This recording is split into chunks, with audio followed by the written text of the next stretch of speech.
History has a funny way of repeating itself. Political rhetoric in particular seems particularly susceptible to this cycle of repetition.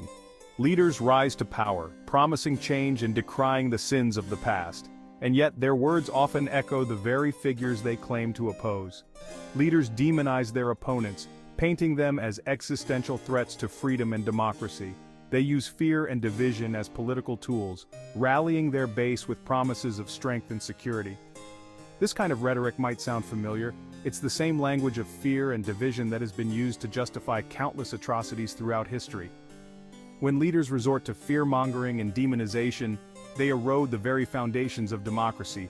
So, the next time you hear a politician using the same old tired rhetoric, ask yourself this: have we learned nothing from history?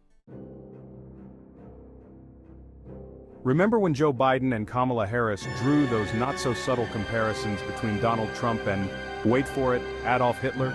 Now, comparing anyone to Hitler is risky business. It's like bringing a nuclear bomb to a water gun fight. But it's also a tactic as old as time itself. When you want to discredit your opponent, you reach for the most extreme example in the history books. You paint them as a monster, a threat to civilization as we know it. And let's not pretend that Trump himself was above a little historical revisionism. Remember when he called his opponents fascists and socialists? The irony here is thicker than a bowl of cold grits. Both sides are guilty of using the same tactics, of twisting history to fit their own agendas. To compare it to a political opponent, no matter how odious you find them, is not just insensitive, it's downright dangerous. Ah, Ukraine. The breadbasket of Europe, a geopolitical pawn, and the source of endless political headaches. It's also a prime example of how history repeats itself, often with tragic consequences. Remember that whole Biden bribery allegation? The one where he supposedly pressured Ukraine to fire a prosecutor who was investigating his son? Now, whether you believe those allegations or not is beside the point. The fact that they even exist highlights the long and messy history of US involvement in Ukraine.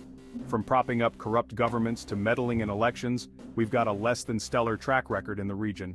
Ukraine has become a proxy battleground for the United States and Russia. The people of Ukraine deserve better than to be caught in the middle of our geopolitical games. Section 4, From Obama to Trump. A shifting landscape of support. The Obama administration took a cautious approach to Ukraine, providing non-lethal aid like blankets and rations. They didn't want to escalate the conflict or provoke Russia. Fast forward to the Trump era, and things took a sharp turn. Trump, ever the showman, decided to send lethal aid, including Javelin anti-tank missiles. Now on paper, sending Javelins to Ukraine might seem like a good idea. But here's the rub. Russia sees any military aid to Ukraine as a direct threat. So what was Trump thinking? Was he trying to look tough? Did he actually want to help Ukraine? Or was he just trying to distract from his own domestic problems? Whatever his reasons, his decision to send lethal aid to Ukraine was a major gamble. The point is, US policy towards Ukraine has been inconsistent and often contradictory. Section 5, Putin's Gambit, NATO, and the Reemergence of Cold War Tensions. Let's talk about Vladimir Putin, shall we? The man, the myth, the former KGB agent who just can't seem to let go of the Cold War. Remember when he tried to join NATO back in the day? Yeah, that didn't go so well. NATO, still traumatized by its Cold War experience, politely declined his offer.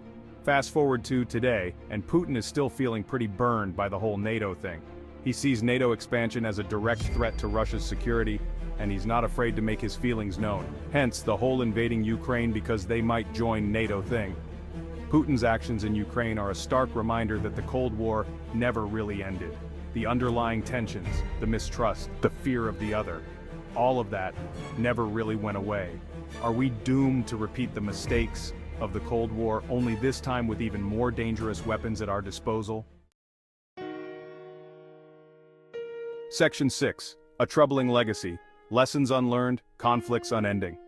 From the streets of Baghdad to the mountains of Afghanistan, the United States has a long and complicated history of meddling in the Middle East. We've toppled dictators, armed rebels, and poured trillions of dollars into conflicts that seem to have no end in sight. And for what? To spread democracy? To protect our interests? To fight terrorism? The truth is, our motives in the Middle East have always been murky at best. And the results of our interventions have been, shall we say, less than stellar. We've destabilized entire regions, created power vacuums that have been filled by extremists, and fueled a cycle of violence that seems to have no end in sight. And the truly tragic thing is, we seem to have learned very little from our mistakes. We keep repeating the same patterns, making the same mistakes, and expecting different results. So, where do we go from here? How do we break free from this cycle of repetition?